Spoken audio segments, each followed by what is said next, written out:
All right, you guys, if you will, turn to Genesis 13 with me. We are cruising through. If you weren't here last week, actually, let's read this and then I'll recap a little bit. We're following Abraham, whose name has not been changed to Abraham yet. He's still known as Abram. So Abram went up from Egypt to the Negev, which means the south, with his wife and everything he had, and Lot went with him. Abram had become very wealthy in livestock and in silver and gold. From the Negev, he went from place to place until he came to Bethel, to the place between Bethel and Ai, where his tent had been earlier, and where he had first built an altar. There Abram called on the name of the Lord.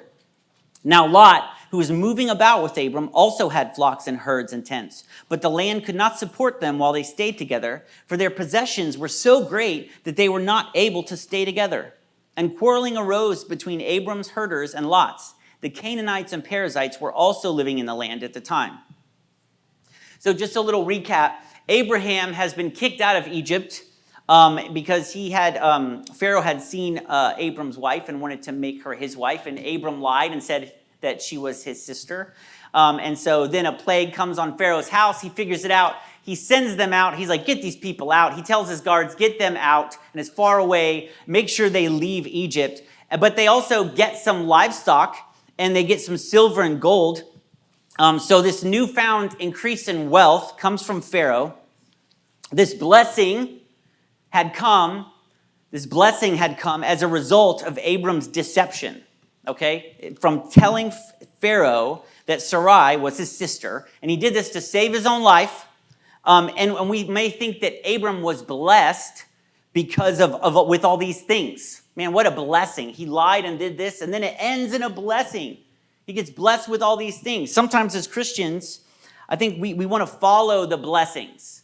We want to look and say, oh, the blessings are the path to God. We'll just follow the blessings. If things are going good, I'm on the right path. If things are going smooth, I'm on the right path. Sometimes we forge our own way and we think, well, either God will bless me. That's how I'll know. God will either bless me or he'll close the door. Those are the two options. And I'll just go based on that. Sometimes we don't base our lives on what God said, what he said to us personally, or what he said in the word. Rather, we base it on circumstance, on how things look. I remember I was in college and I just felt like God was telling me, I always say felt like that because I come across so many Christians where like God told me this and like God spoke to you and it caused me to doubt a little bit. God told me to move to Florida and I wasn't like super excited about it. I remember I called my mom and called my dad and I was kind of like, this is crazy, but they were very supportive. And so we started this band and we went around and we spread the gospel in our own very strange way. And then later we felt the call to worship. We felt like, man, we need to move this band into like worship. That's where I want to be. That's what I want to do. And it kind of ended up that it was just me and Daisy after we made that call. And we were like, well, how are we going to do this when we don't have a band behind us? How are we going to do this? And I remember I was at like a small group at church and I was like, well, I don't know how it came up, but I was like, well, I just told God, if you want me to do this, you need to give me these things. And then I'll do it. I'll wait for you. You want me to move into worship? You told me to move into worship. Well, give me a band, and then I will do it. And they said, and I was like, so I'm not really, I haven't decided on anything. I'm just waiting on God. And they were like, well, you have decided. You decided to stop. And I was like, shut up, man. You don't know my life. No, but I was like, nah, you're right. I did. I decided, well, you told me to do these things, but you didn't provide me with the things I needed, so I'm going to stop. Looked at the situation and said, I can't do these things without this, right? And so, but we don't really see people in the Bible basing any of their decisions on the blessing, on following the blessing, or at least our idea of what blessing is. Because Jesus' idea, his idea of blessing is very different. And I don't know if we will really like it. It's not really that great. Matthew 5:3, it says, blessed are the poor in spirit, for theirs is the kingdom of heaven. Blessed are those who mourn, for they will be comforted. Blessed are the meek, for they will inherit the earth. Blessed are those who hunger and thirst for righteousness, for they will be filled. Blessed are the merciful, for they will be shown mercy. Blessed are the pure in heart, for they will see God. Blessed are the peacemakers, for they will be called children of God. Blessed are those who are persecuted because of righteousness. Let me read that again. Blessed are those who are persecuted because of righteousness, for theirs is the kingdom of heaven. Blessed are you when people insult you, persecute you, and falsely say all kinds of evil against you because of me. Rejoice and be glad, because great is your reward in heaven, for in the same way they persecuted the prophets who were before you. We then see in James 1 that it says, consider it pure joy, my brothers and sisters, whenever you face trials of many kinds, pure joy. That's it. Believers in humble circumstances ought to take pride in their high position of humility. But the rich should take pride in their humiliation, since they will pass away like a wildflower. Blessed is the one who perseveres under trial, because having stood the test, that person will receive the crown of life that the Lord has promised to those who love him. So really, based on this, if we really want to judge the path we're on, we need to judge based on these blessings, right? Not like, are things going good? Awesome. We're like, well, am I facing trials? Yes, awesome. Are people persecuting me? Awesome, yes, amen. Praise God. I'm moving on the right path. Are people saying all kinds of evil things about me that aren't true? Yes, check number 3. I am moving in the right direction, right? Like that is the blessings we follow, not the blessings of like, are things going smooth, right? These blessings that are given to Abram end up causing problems, the bickering, fighting. Abram already had a large group to care for prior to the famine. That's why they went to Egypt. He had a very large group. They're moving around trying to find water. But now with all this new livestock, their group is too big. It's too big to provide for. And so Lot's men and Abram's men begin to bicker and fight because the land can't support both of them. And it also mentions the other people in the land. The Canaanites and the Perizzites are also in the land. So this land can't support them. This blessing has caused fighting. So if we continue in verse 8, so Abram said to Lot, let's not have any quarreling between you and me, or between your herders and mine, for we are close relatives. Is not the whole land before you? Let's part company. If you go to the left, I'll go to the right. If you go to the right, I'll go to the left. Lot looked around and saw that the whole plain of the Jordan toward Zoar was well watered, like the garden of the Lord, like the land of Egypt. This was before the Lord destroyed Sodom and Gomorrah. Note, because it wasn't that great after. So Lot chose for himself the whole plain of the Jordan and set out toward the east. The two men parted company. Abram lived in the land of Canaan, while Lot lived among the cities of the plain and pitched his tents near Sodom. Now the people of Sodom were wicked and were sinning greatly against the Lord. Now we really need to understand the importance. I mean, it just seems like they're splitting up, but we need to look at this and understand the importance of these verses, because we need to understand the relationship between Abram and Lot. Okay, so I'm going to read 8 and 9 again. So Abram said to Lot, let's not have any quarreling between you and me, or between your herders and mine, for we are close relatives. Is not the whole land before you? Let's part company. If you go to the left, I'll go to the right. If you go to the right, I'll go to the left. Man, reading makes you thirsty. So this split, it seems simple. It doesn't take a long time, but it's not easy. It's not an easy split. If you remember, Lot's father had passed away before they had even left from Haran. It's named after Lot's father and Abraham's brother. Lot is the only non-immediate family member who goes with Abram from Haran to the promised land. The only non-immediate family member. I think in many ways, Abram has become a surrogate father to Lot. And Lot has become a surrogate son to the childless Abram, because Abram has no children. After Lot lost his father, right, God told Abram, leave your land and your family. Leave your country and your family. And Lot comes with him. He allows Lot to come because he sees Lot as immediate family. And Lot goes and ventures out on this crazy expedition because he obviously trusts Abram and looks up to him as a father. That's what's happening. Okay, so they're very close. Abram loves Lot.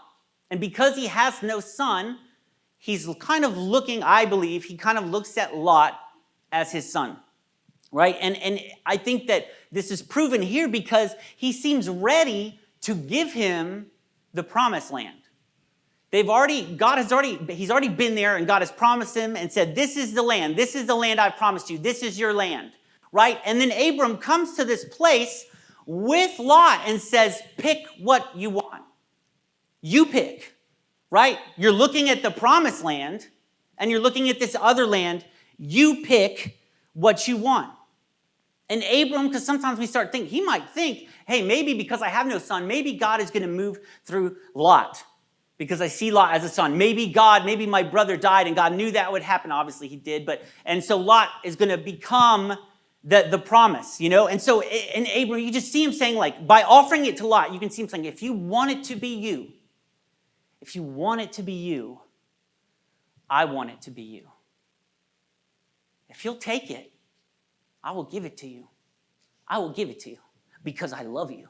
This is a fatherly love. This is a fatherly love to say, this is what God has promised me.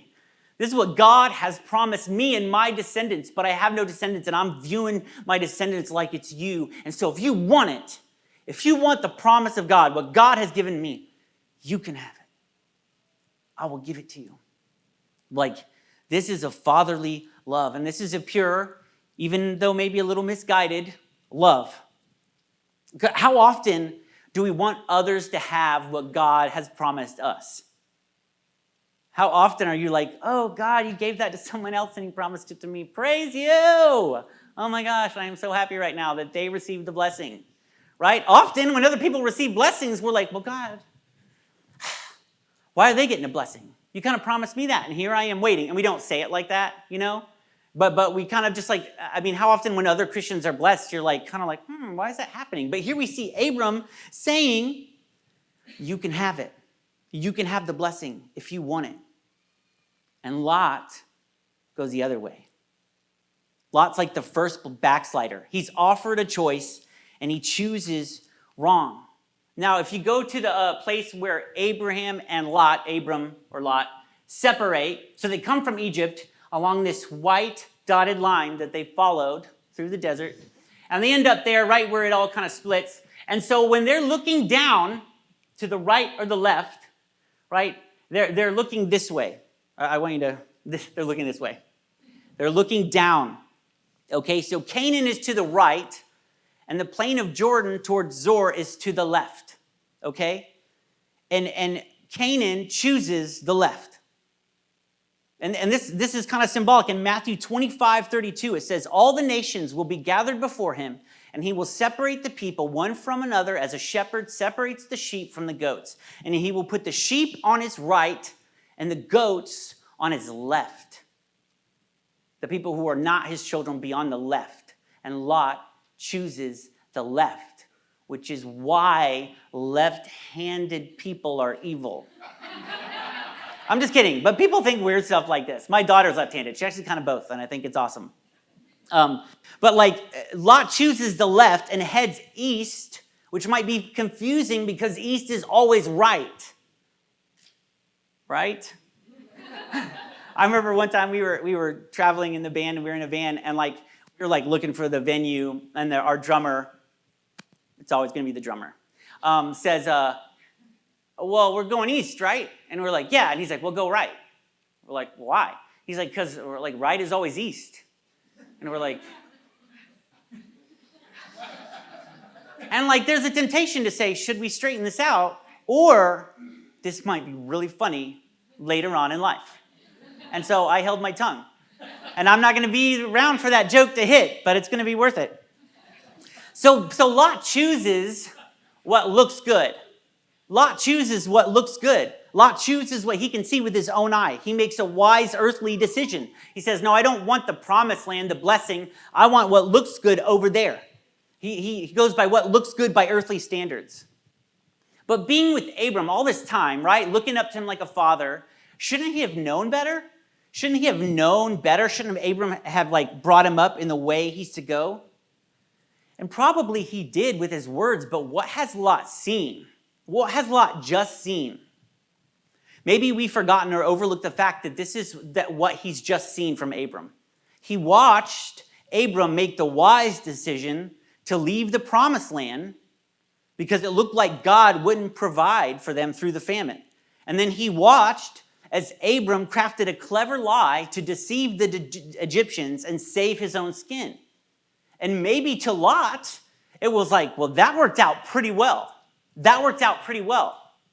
We got all this livestock. We have to remember, sometimes young people, not sometimes, always, young people, our own children, people in the church, people in the world are looking to us, and they're not always thinking or interpreting things the way that we are, right? Because sometimes God can reveal to us, this is what I did, this is what you did wrong, but we're not actually going to be like, hey, listen, you know how I did that thing? That was awful, okay? That was wrong. Don't do that. You know, we just kind of take the lesson and learn it. But Lot obviously processed the information a little bit differently, right? And I don't think Abraham, sorry, they're all the same. Abram gets them all together and like, hey, let's have a little powwow. Everybody, can everyone hear me? Okay, that was a mistake. Okay, God, I just want to say that was a sin. Okay, I didn't trust God. All these livestock, it's not a good thing. You know, he didn't say that, you know. I mean, he might have, guys, but doubtful. And I'm like, really know what I'm talking about.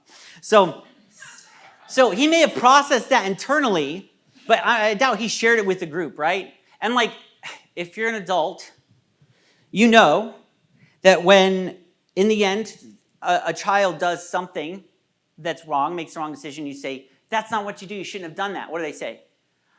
Oh, well, that's what you did. And what really happens is like, you're like, hey, you don't say that word. And they're like, well, that's what you said. I'm like, well, that driver was an idiot because the light was green and had been green. No, but that's what they do. They say, well, that's what you did. That's what you said. And that's when it comes back and you're like, oh. Man, and sometimes it's a bigger deal than like saying idiot. So often you're like, when it hits, you're like, oh man, I can't believe I was the example that led you to that decision. I cannot believe that living in my mistake led you to think that. And it was all going on without me even being aware of it. I wasn't even aware where I was leading you. I was saying one thing with my words and doing this, and it led you to a conclusion that isn't true. And when it hits, man, it can be heartbreaking. And this is heartbreaking for Abram to offer this to Lot, and Lot to choose, to watch one he loved like a son choose the wrong path. He offered it to him and he chose something else.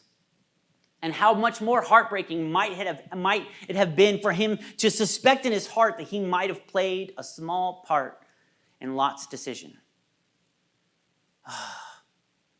He's doing this maybe because of me, maybe because I wasn't a good example. I think it was inevitable.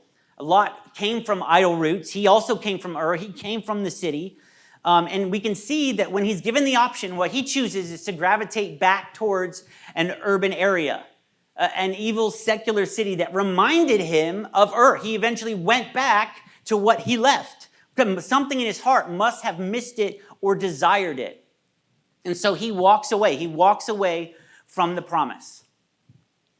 How heartbreaking is it when someone you love walks away from the promise? Just walks away. It's heartbreaking. And so often we as Christians wonder, did I do the right things? Did I say the right things? Did I cover that? If only I had had more time. If only I had done things differently. I know so often when I was a youth pastor, kids would go to college and then and being on social media is the worst because then you see their opinions on things and you're like, oh God, that's what you think? Let me just write you real quick and let you know that that's false. It always works. They're like, thank you for setting me on the right path. I'm like, hey, you're welcome, anytime. No, but I'm like, man, did I cover that? Did I go over that? Did I give them enough of a foundation? I know as parents, you do that, right? You're like, I don't know if I did. This is a sad moment for Abram. It's a sad moment. Not just due to the split that he's going somewhere else and he's not going to see him, but due to the choice made by his surrogate son. And don't think in the back of his mind that Abram didn't think of Lot as the backup plan. Because that's what we do. Abram was like, maybe God, I haven't had a son. Maybe God means it's going to go through Lot. That's what we think. It's not working out the way I thought. God isn't moving the way I thought. Maybe, and you'll see they develop a few backup plans. Maybe it's through Lot. And so when Lot leaves, how much more empty does Abram feel like, well, that was my backup plan. Now I don't know what you're going to do because I don't have any children. You've promised my descendants this land. You've promised I will have more descendants than like the stars in the sky. And now the only option I had is out of the picture. Now I really don't know what I'm going to do. Now I really don't know what I'm going to do. And that's what's so awesome about God is God will say, yeah, well, that wasn't the plan. That was your plan. And that was so cute. It was the cutest little plan. I enjoyed watching you make it. I saw your drawing, and it was adorable, but that's not the plan, okay? Though in verse 14, the Lord said to Abram, after Lot had parted from him, look around from where you are to the north and south, to the east and west. All the land that you see, I will give to you and your offspring forever. I will make your offspring like the dust of the earth, so that if anyone could count the dust, then your offspring could be counted. Go, walk through the length and breadth of the land, for I am giving it to you. So Abram went to live near the great trees of Mamre at Hebron, where he pitched his tents, and there he built an altar to the Lord. So God reminds him the promise is still valid. The promise is still true. The situation has changed, and in your mind, it's gotten worse. And the promise is every step of the way is going to seem like you're further and further and further away from the promise, but my promise is still good. It's still good. And I love that God is so faithful to remind him of that, to say that again. He could just be like, this guy is unbearable. He's unbearable. Lot, not Lot. Look at Lot. He can't even grow a good beard. But he reminds him. He's like, you know why we like backup plans? Because it makes us feel safe. Well, if this doesn't happen, I've got a backup plan. And if you don't have a backup plan, well, people will even be like, do you have a plan? Yeah. Well, do you have a backup plan? Because your plan's going to fail, right? Like you're supposed to have a backup plan, right? But God says, I'm going to do what I said I will do, and the changing of the circumstances hasn't changed anything. Hasn't changed anything. So how did Abram keep going after this heartache? How do we keep going in times of separation, in times of heartache? Because for Christians, in our Christian walk, it happens a lot. It happens a lot. I don't know how many Christians I've had in and out of my life, right? And many times because they've walked away from God. Just walked away from God. And it's heartbreaking. And things happen in our Christian walk that are heartbreaking. Heartbreaking.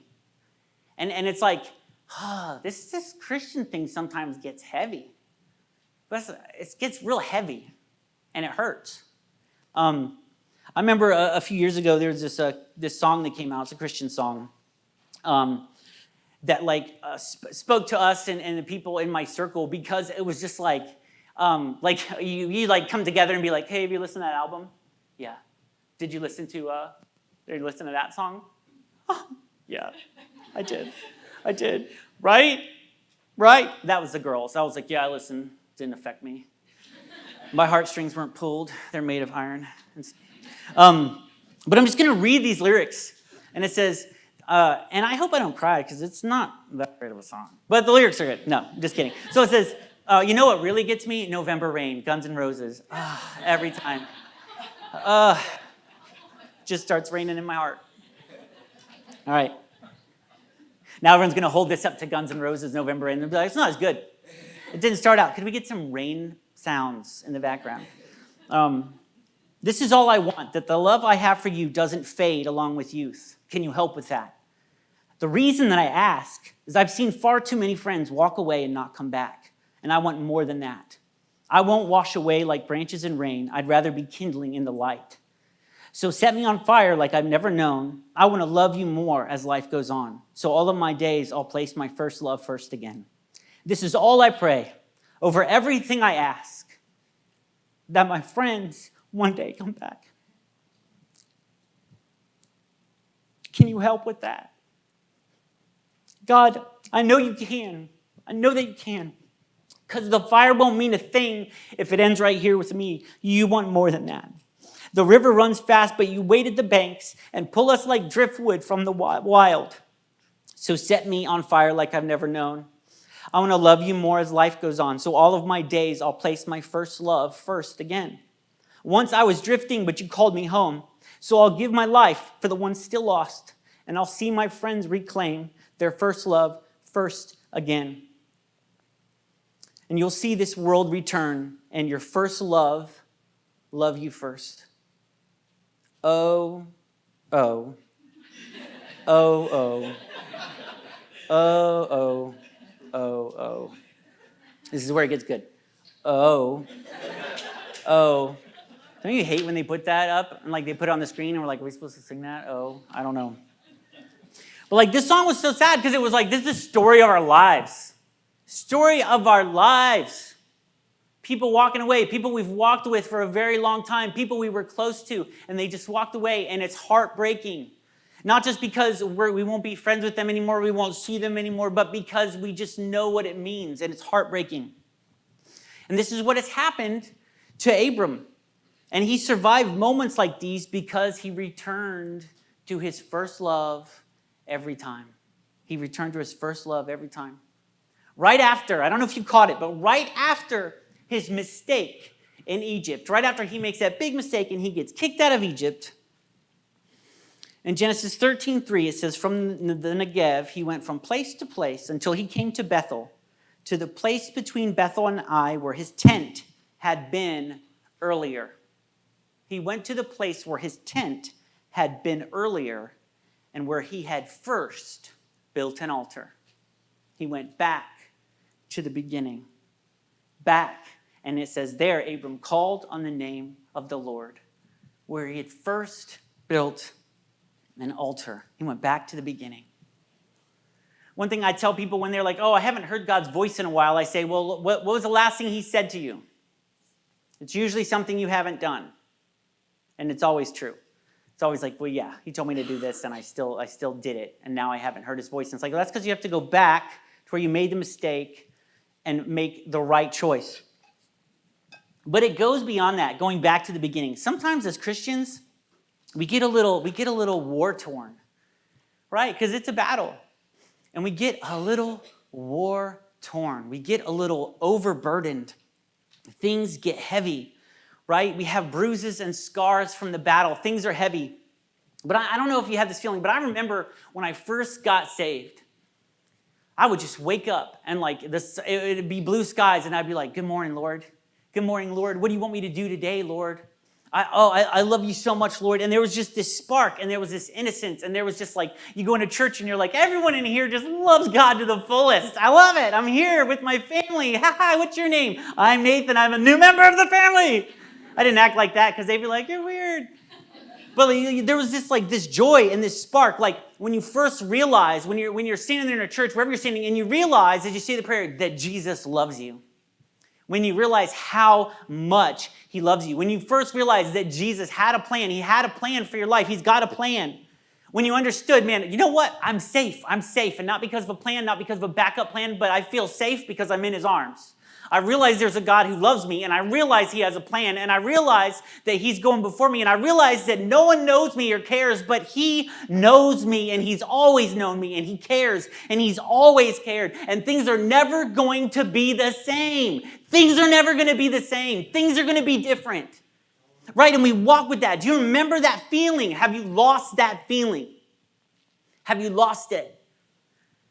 Because we need to go back to the beginning. We need to return to our first love. We need to return. It's not like we're like renewing our vows. It's like we're renewing the spark and the innocence. The innocence. Matthew 18:2 says, he called a little child to him and placed the child among them. And he said, truly I tell you, unless you change and become like little children, you will never enter the kingdom of heaven. Therefore, whoever takes the lowly position of this child is the greatest in the kingdom of heaven. We need to become his children again. We need to take moments to just sit in his lap and enjoy his presence and trust him with everything. Where it's just like, yeah, that's heavy. My life is heavy. And I don't know what to do. But I told my dad. I told him. And he's going to take care of it. And I don't know what he's going to do. He doesn't bother me with things like that. I don't need to be bothered with things like that. He's going to take care of it because he loves me and he's good. And all I'm doing is returning to that place and telling him and saying, hey, God, things are rough. And this is what I need. This is what I need from you to do. And just to feel his arms wrap around you and be like, it's okay, my child. To be reminded that we are his children. We are his children. And just know, you know what? He's going to handle it.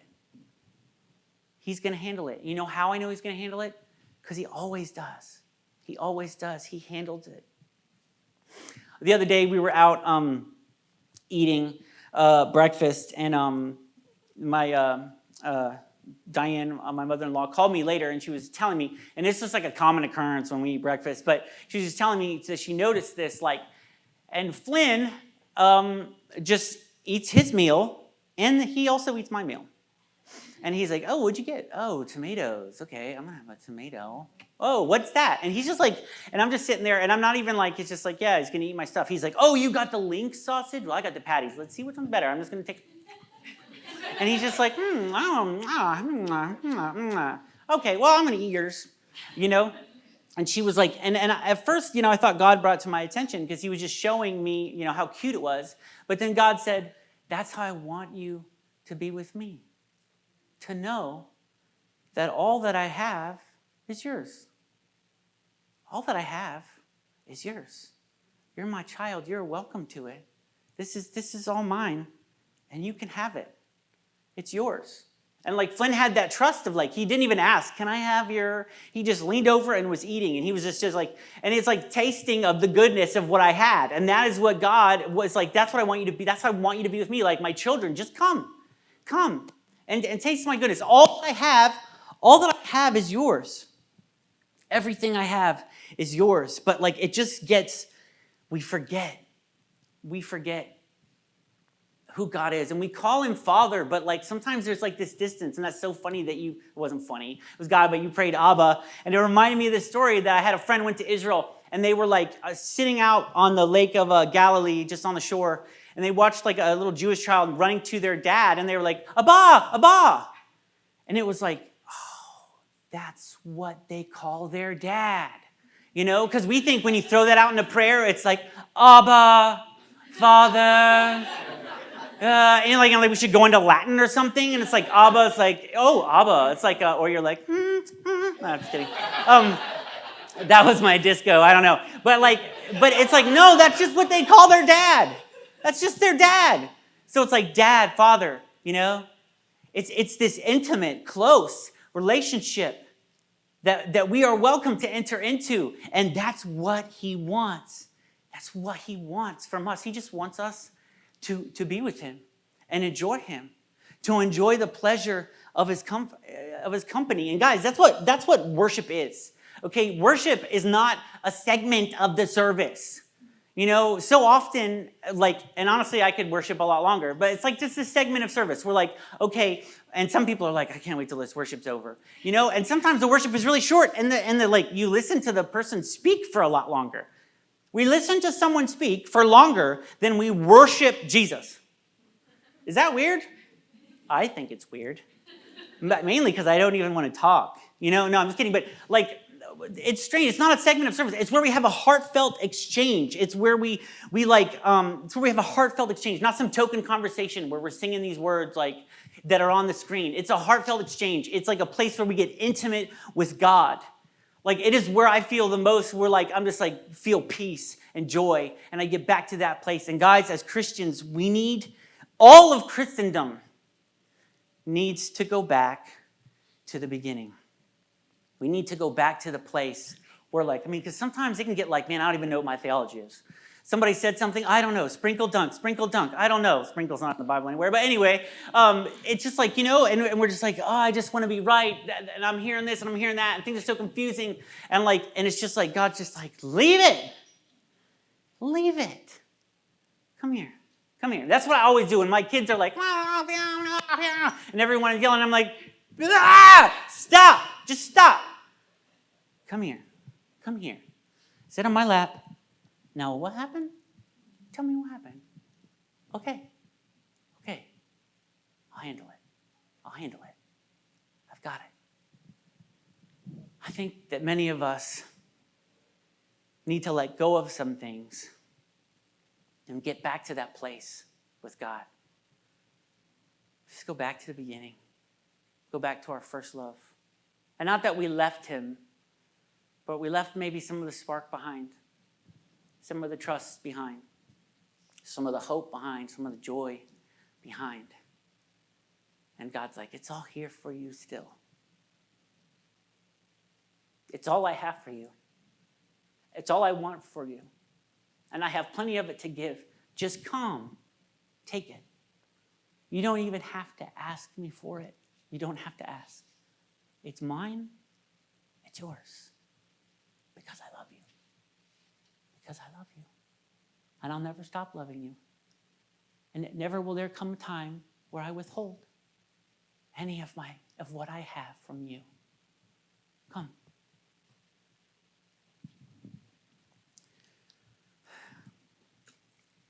So let's worship. Let's enter his presence. I want to just pray real quick.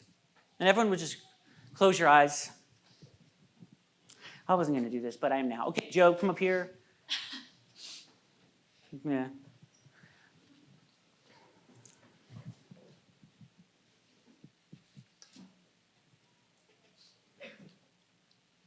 Yeah, you. You're like making the face. You. I'll just say your name aloud. Meredith. All right. I guess you can't point and say, yeah, you. I wanted it to be like, I don't want people up here to pray because I don't want them to miss out on this because it's really just, what I'm trying to say is this is you and God. You have it. You can be with God. You don't need a mediator. But I know sometimes we have so much hurt and so much pain that it takes someone else to help us lay it down. And so we're going to lay it down today while we worship. If you want prayer, if you feel like you've left some spark behind, some love behind, some joy behind, if you've lost some innocence, if you left it behind, if there's too much hurt and too much pain, and you just can't do it on your own. You're just like, I'm having trouble starting the conversation with God. Well, then they're up here to help you start that conversation with God. Just start that conversation with God. Let's pray. Lord, I just thank you and I praise you, Lord, that you are in this room. I thank you and I praise you that you love each one of us, that you know our stories, you know our hurts, our hopes, our fears. You know all the people that have walked away from us. You know the loneliness we felt. You know how hard we've tried to put it behind us. Lord, but it's hard because we can't forget. We can even try to forgive, but we can't forget. And all that stuff just adds up and adds up and adds up.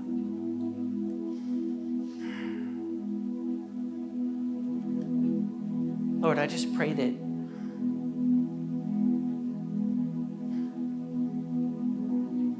I know I don't need to ask, but we just want to sit on your lap today. We just want to sit. Maybe just sit and cry. Because sometimes when a child sits in their parent's lap and they're crying and they don't have to speak because the parent's like, I know, I already know. And you know our hearts, Lord, and you know we don't need to tell you what's getting to us because you already know. Help us get there, Lord. Help us get there. Return to us, Lord, the innocence that we've lost, or the love that we've lost, the hope that we've lost, and the joy that we have lost, Lord, and help us return to just being your children again.